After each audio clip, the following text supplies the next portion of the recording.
Hi, everyone. Welcome to another episode of FitFam. This is Miss Natural Olympia Hilary. And this is Doug the Formulator. Did you forget? What's your name for a second? That's all right. Okay. Well, welcome. This episode, Hilary came up with the idea, and I really love it. So take it away. Thanks. Usually Doug is the idea king when we walk in here. I would say 80-20. But this one is all about, because one of our favorite times of the year is summer. Big time. Even though we live in Arizona and it is hot as hot can get, but we love it and we love the heat. But I thought maybe because it is summertime, we will talk about thriving in summer and what that means for fitness. Okay. Perfect. Okay. So awesome. So let's start with hydration. And the thing about hydration and water consumption is that it can help with a number of things. So one, of course, hydration itself, right? It helps with life, because if you're dehydrated, you die. Right. And we want to stay living. Good. Right. Like that one? Very good. But not only that, it helps with hormone production, healthy skin, healthy hair. It helps fuel muscle, fatigue, obviously, and brain function. And it helps with joints and the synovial fluid, right? And it's also a toxin remover. So if you'll jump into all of those different areas and why hydration is so important, but not just H2O, let's not just talk about water. Let's also talk about electrolytes and oxygen. Awesome. Okay. Thanks. So let's go. Start from the beginning.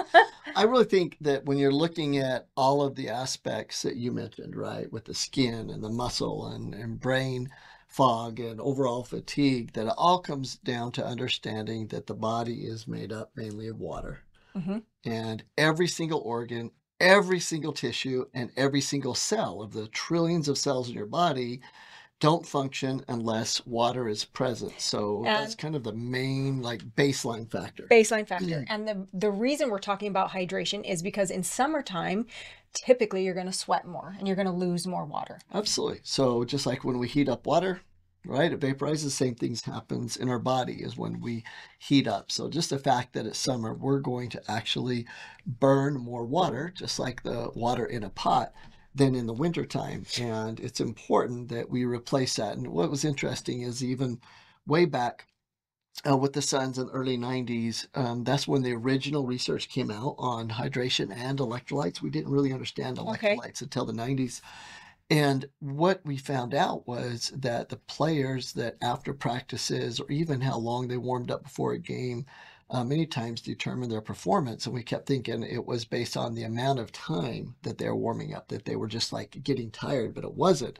It was the amount of time based on their hydration level. And the second we fixed the hydration level, everything improved. So to go to all of these things, just overall performance of the brain, the muscles, the heart, everything, what it came down to was we realized that we got to a point where we would weigh the athletes in before practice or before a game and after, and whatever they lost, they drank that much in ounces. Wow. And it dramatically rehydrated the body and helped the performance. That's why even Gatorade was made right back in the day. So, which we're not really promoting Gatorade. No. There's quite a bit of garbage and sugar in Gatorade. Absolutely.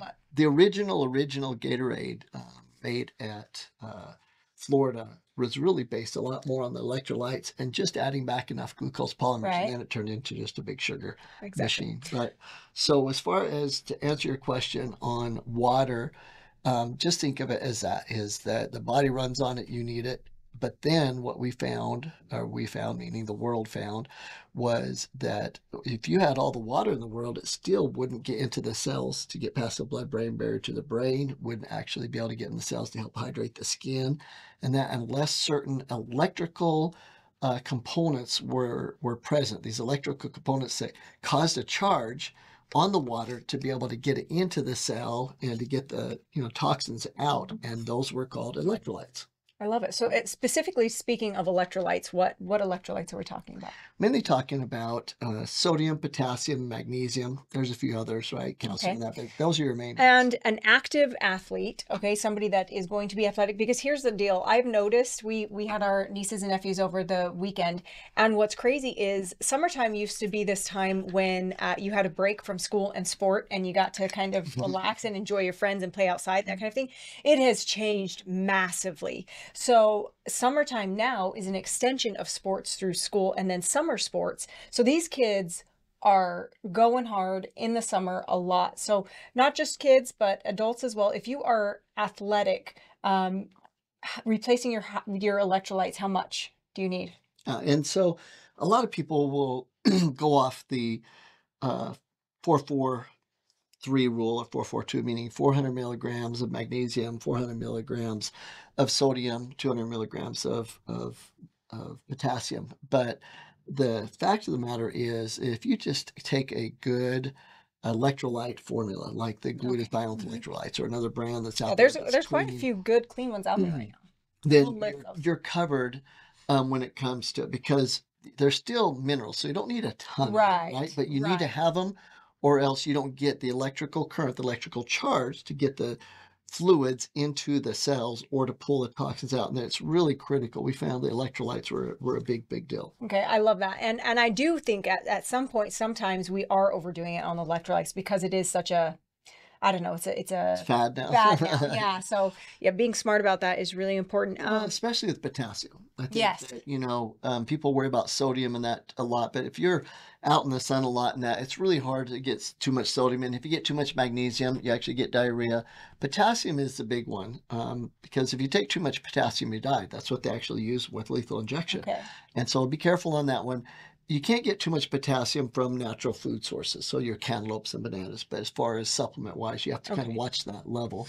And then I love that. So oxygen. We wanted to talk. Doug had a research that I tried to get through one podcast without a research. Just kidding. I love all the research studies. So Doug has one. Hear about the latest study. Here we go. Every day of my life. So this study is really, really cool. It actually just came out today. And it came out today? Just came out today. Wow. Amazing. Cool. And so it was a study that kind of backed up what we've been saying forever. I remember, in the first book we ever wrote, called Complete Physique, we had a whole chapter in there on breathing. And at the time, it was kind of looked at kind of like, oh, you have to be some weird, like, hippie to do the breathing things and stuff. And now it's really caught on. It's kind of like nice about the Wim Hof and all that type of stuff. But this one is cool. It showed that before bed, if you did paced breathing for between 10 to 20 minutes, so, I think a 12-minute was an interesting level in the study. Okay. That for 12 minutes, you did paced breathing, that it dramatically improved your sleep quality and efficiency. Wow. So I'm going to give it a shot. I was going to say, if sleep anybody never kills me.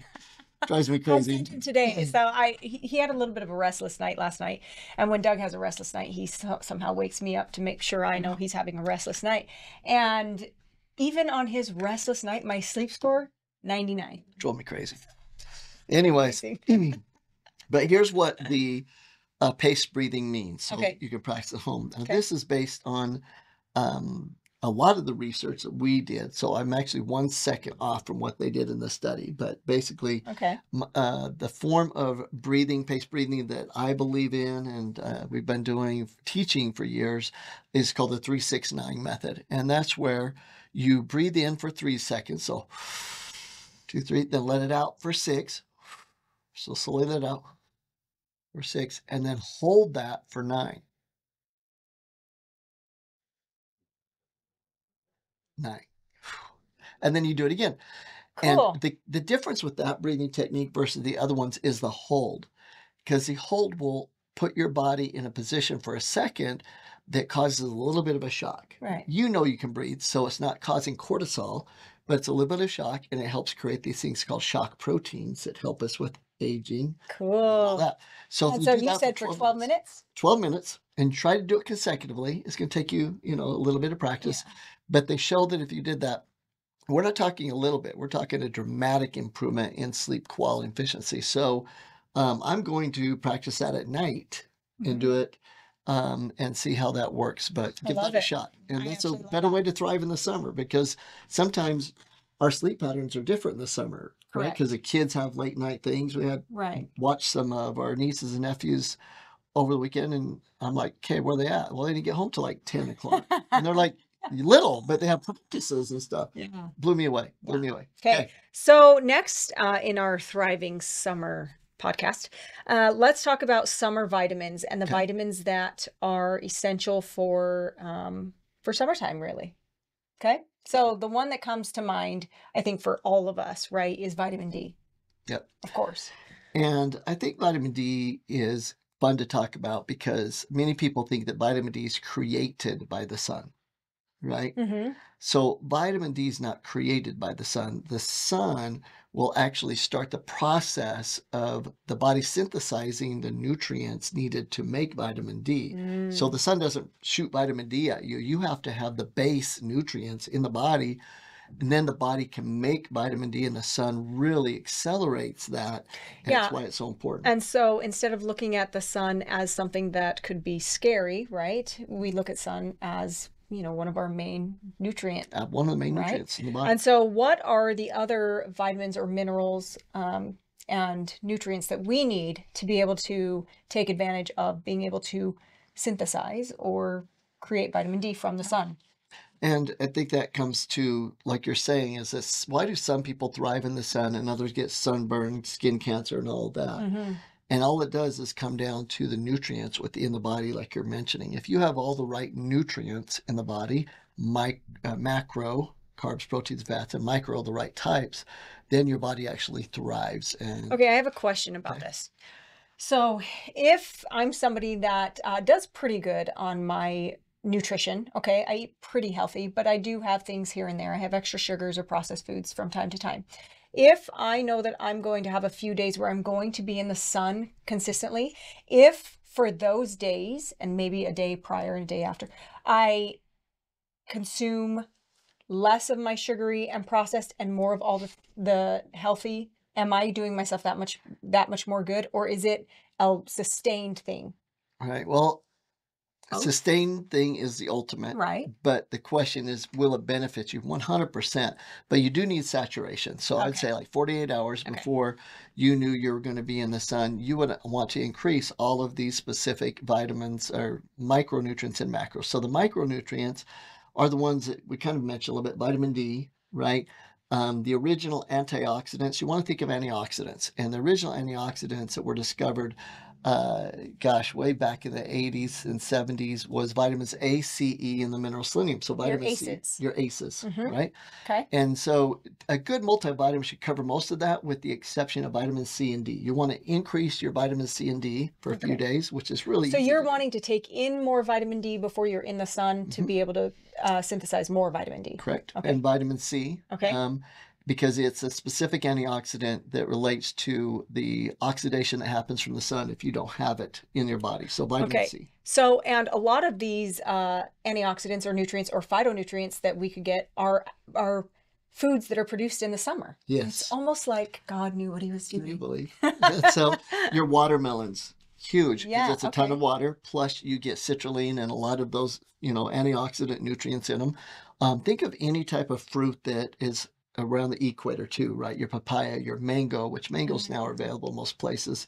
And those are phenomenal foods. And then the key really is the berries, your cherries, your blueberries, and those types of things. So those types of foods. Raspberries, blackberries. Yep. And then the one food where, it could be a macro or a micronutrient that's overlooked, that's critical. And if you look at the places that have the most sun in the world, there's always some type of a food or something consumed that has a lot of fatty acids. So essential fatty acids, palm oil, right, from the tropics, things like that. So your essential fatty acids, your coconut, big time important. I would load up on coconut a couple days before you go. If you don't have access to that, extra virgin olive oil is really, really great. So on the coconut, I just want to mention, because in the past, and we've gotten out of the habit for some reason recently, but when our kids were small, we would often get the young coconut, break open the top. It takes some work with a little hatchet, but we would use the milk in that coconut to create shakes.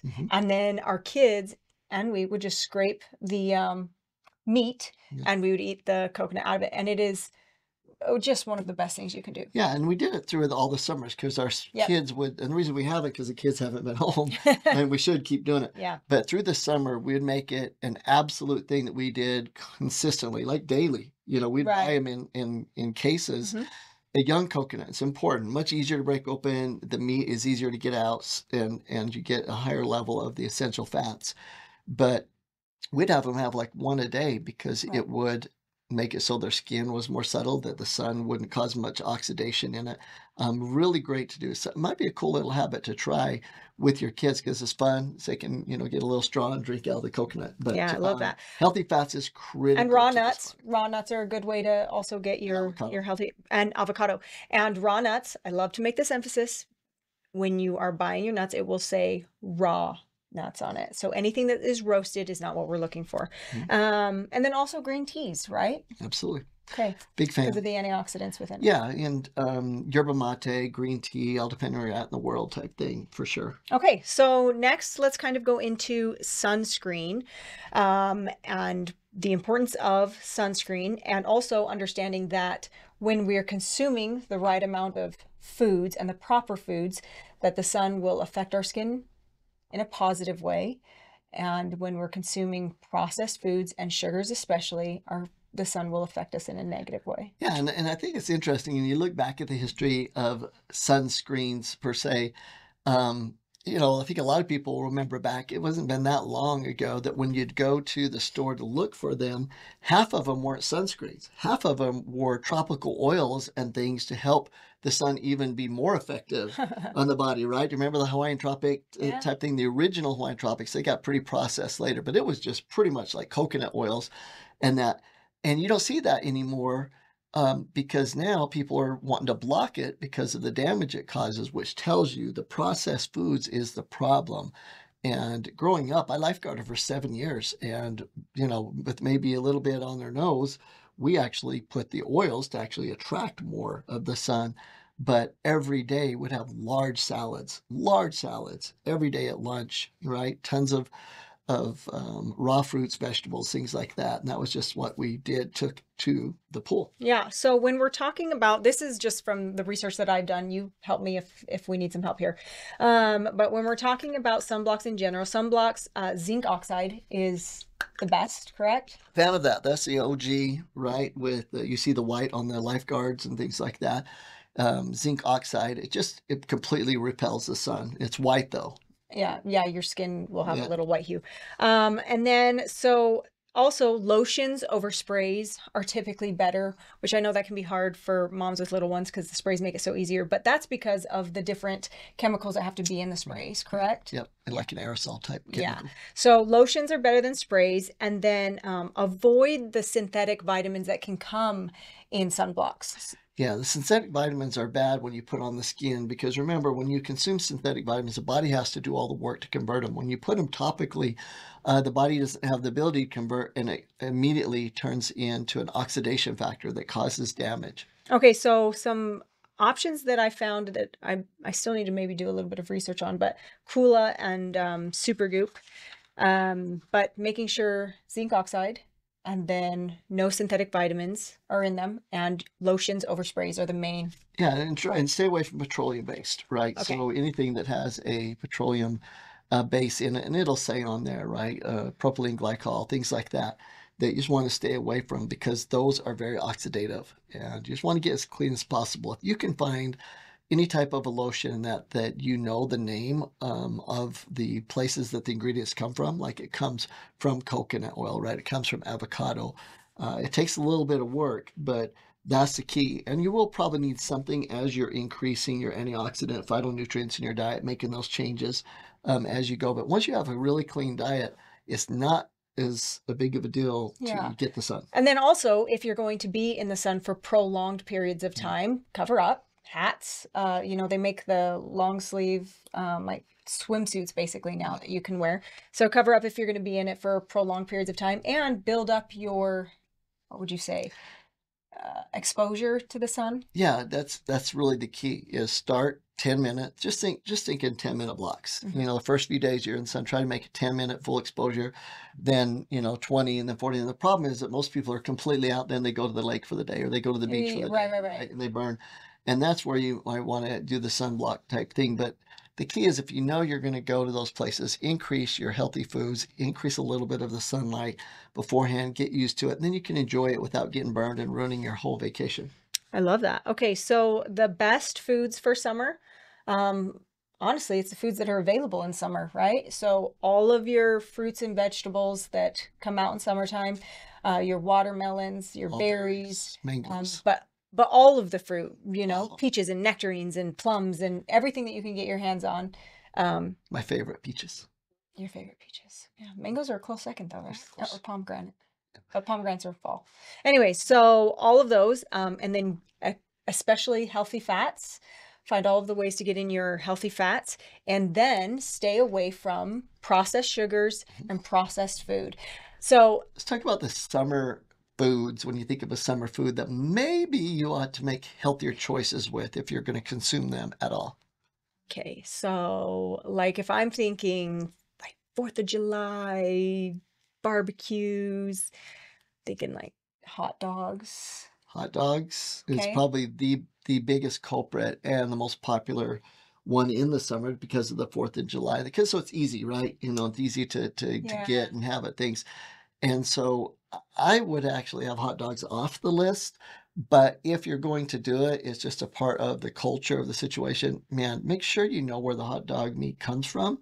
And all Like a in turkey this dog, things like situation, that. well, turkey dogs for the most part have a lot of just a bunch of junk in them. So I almost feel like this is an instance where like an all beef might be better than I probably just don't have a hot dog. Probably so, Probably. yeah. And then also let's go for some wheat buns over Like on the hamburgers and right, stuff, you right, can do and then that. go Just for hamburgers. use Butcher Box where you got the organic, antibiotic-free meats, and now the research is coming out It's got by the they've got troves of bison. how much different, healthier meats are, how good they are for you versus a processed meat. Okay, cool. And then your sides can be all of the healthy vegetables and salads that you can make from them with a bunch of different fruit. So, Yeah, and as far as your drinks and stuff too, now there's a lot even restaurants that will serve fresh lemonade made with stevia or things like that. And we love it, or even with honey. yeah, And with the good organic honey is a great way to go. Just staying away from the heavy, heavy sugars, and the big thing is the acids. the acid's so soda pop. Stay So away from the soda. And for some, I don't know what it is about summer, but it feels like there's an increase of soda consumption. there is because people will attribute sodas as hydration. So the brain says we need to hydrate, and that this is a liquid, and so you drink the liquid, Mm, right? But actual research shows that sodas actually dehydrate the body, okay. and so because of the acid, and that's really key. And I've had people argue that before with me, but if you look at it on a cellular level, it dehydrates the body. It might push the water from the cells into some of the tissue, like people get a little more swollen, but it's actually dehydrating at the cell level to affect the brain, the heart, and the major organs of Okay. the body. Okay, love it. Thank you. Okay, so we talked about the worst foods Mhm. to consume. We talked about the best foods to consume. Just a few other points that I think are fun to hit for summertime. Being able to get outdoors and do some workouts or some hikes, taking advantage of nature in the summertime because sun rises earlier and the sun sets a little bit later. So for us in Arizona, we really like to take advantage of the early hours and the later hours Yeah. because It's so hot during the day. midday is 110, so Yeah. it's pretty warm. So Now it's 110. yeah, so those are great. And then honestly, summertime is a great opportunity and a time to start creating the habit of waking up early. You've done great at this lately. I'm still trying to catch up with you again. But because the sun rises earlier and it's easier to wake up with the sun, in the wintertime, it's still dark outside and that can be really difficult to wake up. Absolutely. Gotta have the Tony Stark look, right? Mhm. So that sunrise comes and the shades open right at sunrise. Let the sunlight in. I love it. But honestly, there's something to that. Is just to let the sunlight in, let the circadian cycles start in the body. If you have a hard time getting up, get up just enough to open up the shades. And if you lay down for a quick second and just let the sun go in and restart that circadian cycle of being awake and lowering the melatonin in the brain and bringing back more of the chemicals to get you alert for the day. Yeah, and then it's also a great time to start your grounding, again, because it's not freezing outside, and be able to get your grounding in the mornings with the sunrise. So I hope everybody has a thriving summer, takes in all of the awesome summer nutrients that are there for us. Absolutely. And I think the key is saturate the body with the right nutrients so that when you saturate it with the sun, it actually causes good instead of harm. Love it. As always, this is Miss Natural Olympia Hilary. And this is Doug, the Formulator. Keep chewing. See ya.